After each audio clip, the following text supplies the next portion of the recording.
ditado que se conselho fosse bom, a gente não dava, vendia. Mas existem as exceções, de certo. Aqui vai uma. Alugue um bom carro, porque as estradas portuguesas valem o gasto. Se o dinheiro não der para o carro, vá de trem, de ônibus. Os meios de transporte em Portugal são bons e fartos, como a comida servida nos restaurantes.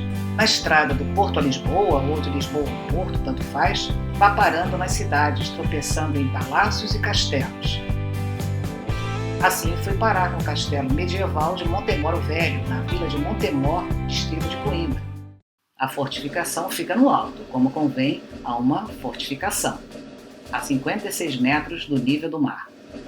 Mas não desanime, porque o carro vai até o estacionamento bem na entrada do castelo. A pé também não desanime. Se tiver fôlego, suba as escadas. Se não tiver carro nem fôlego, tem uma escada rolante, não é simpático? Tudo de graça, ou a leite de pato, como dizia minha avó, quando as crianças queriam participar do jogo de víspora, uma espécie de bingo. Diante das pedras magnânimas do castelo de Montemor, é mais que coerente se pensar em batalhas, pois pense em muitas. Este gigante de pedra está aqui desde o século IX. Aconteceram aqui batalhas e mais batalhas entre muçulmanos e cristãos. Até que em 1064 o castelo ficou definitivamente com os cristãos no pacote com a conquista de Coimbra por Fernando Magno, rei de Leão e Castela. É mais ou menos o que está escrito no primeiro texto de apresentação do castelo de Montemor. Daqui em diante, muito cuidadinho com o chão de pedras irregulares e pontudas. Costumo dizer que é a alegria dos ortopedistas. Tropeça-se muito. Se cair, o encontro com esse chão pode ser um bocado dolorido. Mas esta é uma batalha facilmente vencida com atenção e cuidado. Outras batalhas aqui dentro foram com certeza muito mais árduas e mortais. Com a conquista de Coimbra e a posse definitiva dos cristãos, o comando da região foi entregue ao conde Dom Sesnando Davides, com a missão de pacificar a área, povoar e defender se necessário. Entre outros castelos, foi construído o de Montemor o Velho. Dom Sesnando aproveitou o rio Mondego, celebridade da cidade de Coimbra, e criou a Guarda Avançada de Coimbra, com castelos e torres, uma linha de defesa. Por 100 anos, a fronteira ficou definida pelo rio Mondego, em Coimbra, até a conquista de Lisboa, quando mudou para o rio Tejo. Com a morte do rei Fernando Magno, este castelo passou a fazer parte dos afazeres de Dom Afonso IV, de Leão e Castela. Com o tempo, nas batalhas da vida, os seres humanos ganham rugas, os castelos ganham ruínas. O que vemos aqui agora é resultado de várias intervenções. Nos seres humanos seriam as cirurgias plásticas. No castelo, custaram dinheiro, disposição para as reformas e muitas discussões sobre a quem afinal isto aqui pertencia. Seria das infantas Dona Teresa e Dona Mafalda, filhas de Dom Afonso I, ou do filho do rei, Afonso II?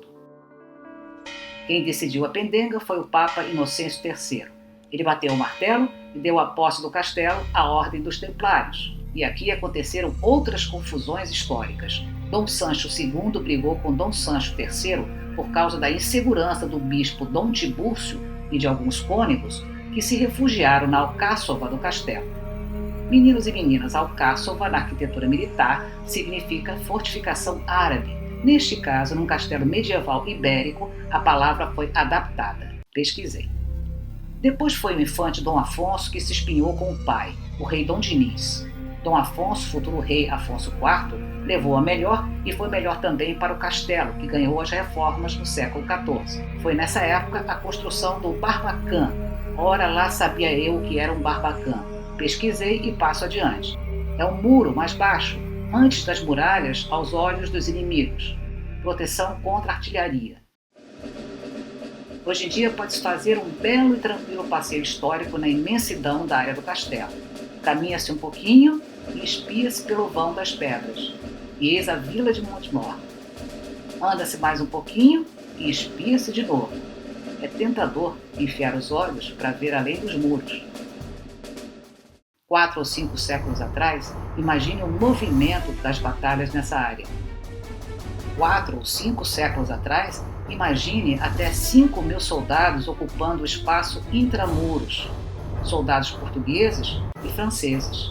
Sim, o famoso Napoleão Bonaparte também esteve aqui com as tropas na invasão francesa. Pode-se caminhar à beira da muralha como deviam fazer os soldados em vigília. Caminhar com cuidadinho, porque as pedrinhas no chão parecem nos convidar a um tombo. Essas imagens são parte da minha coleção de chãos pelo mundo quando esqueço a câmera ligada. Dá para ver que ando bem carregada de bolsas. Enfim, não há quem mais me xingue por esse desperdício que eu mesma. Vamos em frente. Quem me dera chegar aos pés. Além muros ou muralhas, mas não muito, as ruínas da Capela de Santo Antônio.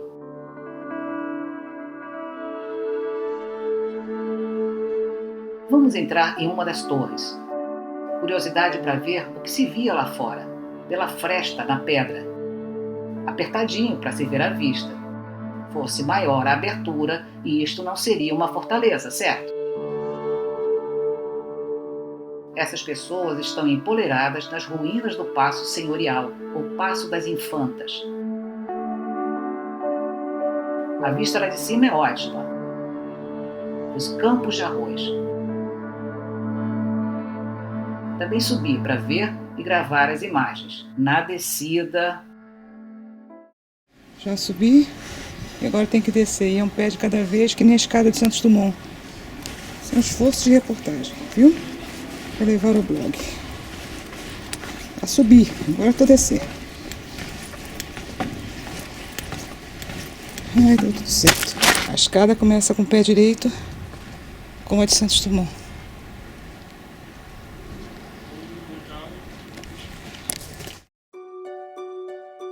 Voltando ao Paço Senhorial, ou Paço das Infantas, foi ideia de Dona Urraca, irmã de Dona Teresa, ambas infantas de Castela.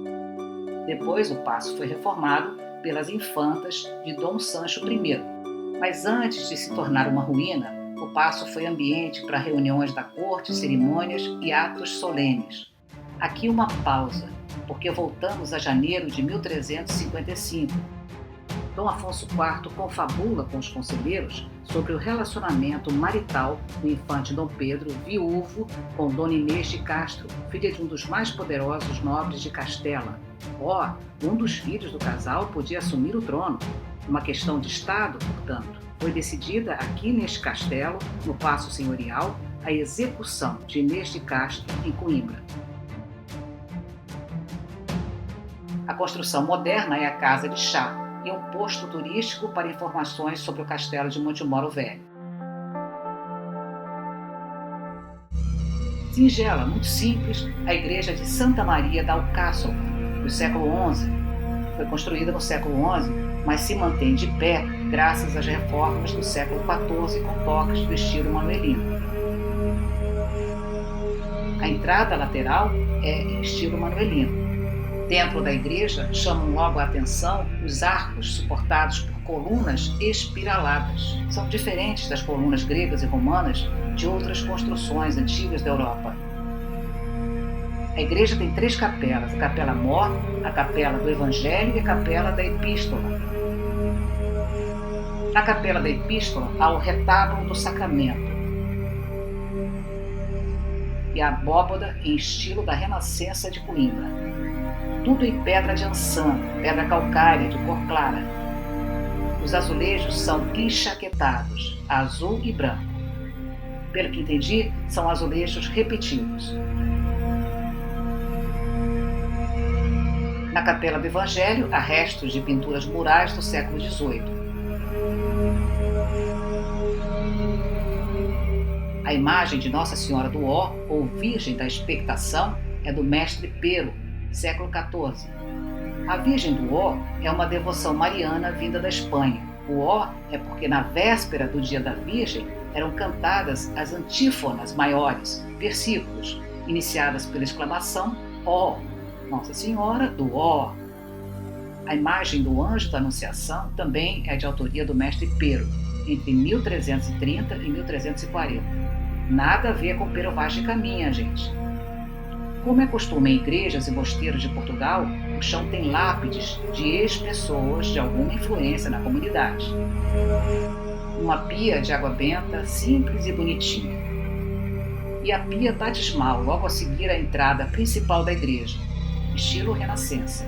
Tem azulejos de aresta, uma técnica hispano-mourisca com desenhos gravados no barro cru, com relevos e arestas salientes que evitam a mistura das cores. Pesquiso muito. As lendas. O castelo de Montemor tem. Da época do abade João, conta-se que no século IX o castelo foi cercado pelos homens do califa de Córdoba. Sem chances de vencer a luta, os defensores do castelo decidiram degolar uns aos outros, os que estavam vivos, claro, para evitarem a prisão e as humilhações por parte dos mouros. Foram para a batalha convencidos que iam morrer. Acabaram vencendo o que pensavam ser invencível, mas teriam degolado antes da batalha os familiares, que ressuscitaram. Eis o milagre, eis a lenda. E aqui termina nossa visita ao castelo medieval de Montemor o Velho, em Portugal. Além de um delicioso passeio, uma aula de história portuguesa que, ao fim e ao cabo, vem dar nas costas do Brasil. Um beijinho grande, como dizem os portugueses, e me dizia carinhosamente meu pai.